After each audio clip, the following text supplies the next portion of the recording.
Long before there were health clinics and doctors in rural Alaska, people used plants to ease colds and reduce infections. That's right. KTVA 11's Rhonda McBride joins us now with a look at why there's renewed interest in these traditional cures. Sounds interesting, Rhonda. Absolutely. This week on Frontiers, photographer Jacob Curtis and I will take you to Nome to watch a grassroots sobriety movement in action.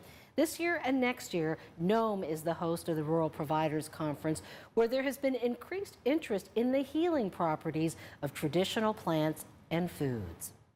This one is stinkweed and fireweed. Mary Jane Litchard has a passion for plants and their healing properties. Our people have used it for centuries. She has jars of stuff made from fireweed and wild celery to heal aches and pains. I picked valerian and lungwort and also angelica from the beach, and it really works when you have a chest cold. Almost ready for dinner. Mary Jane also has a passion for traditional foods. We're putting up sheefish from Kotzebue.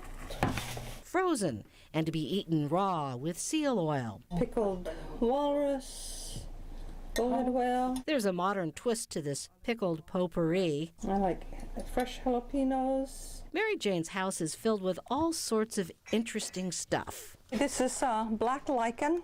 It grows on the rocks. She has salmon skins drying, plants curing. And then this is a new batch from this year. It's nice and warm because I had it in the sunlight.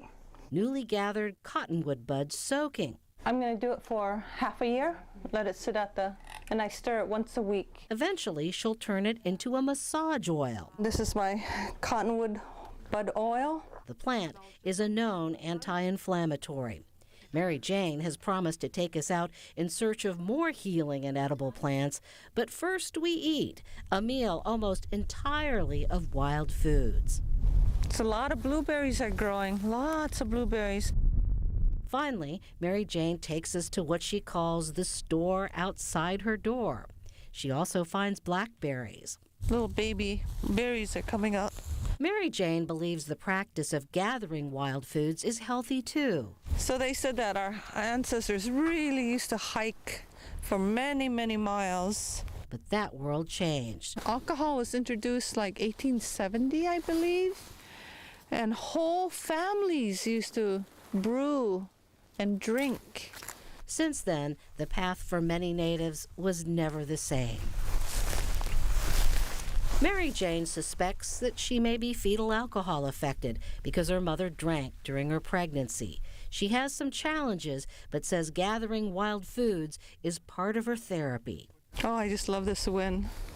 No mosquitoes bothering you. Mary Jane says the plants here are infused with energy from the long hours of daylight. Our cells like vibrate, get happy that we're eating the foods of our ancestors, and it helps in the process of healing. And that process of getting out into the country is also healing. Like a couple decide to go sober, they would find interest in their culture about preserving, collecting.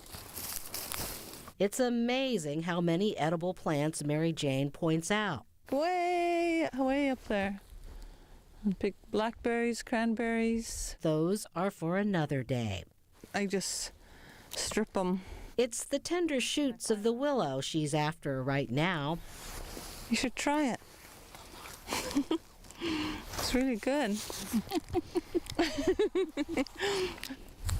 Mary Jane says she likes to mix these leaves in salad, but for now, we share the table with a muskox grazing nearby, dining with a view of Nome, enjoying the menu. It makes your mouth have a very fresh feeling.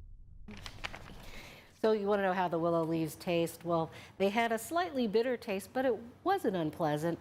Mary Jane's hospitality is one of the things that made our trip to Nome so special. A nice break from the serious subject that we will tackle on this Sunday's Frontiers, fighting drug and alcohol addiction in rural Alaska.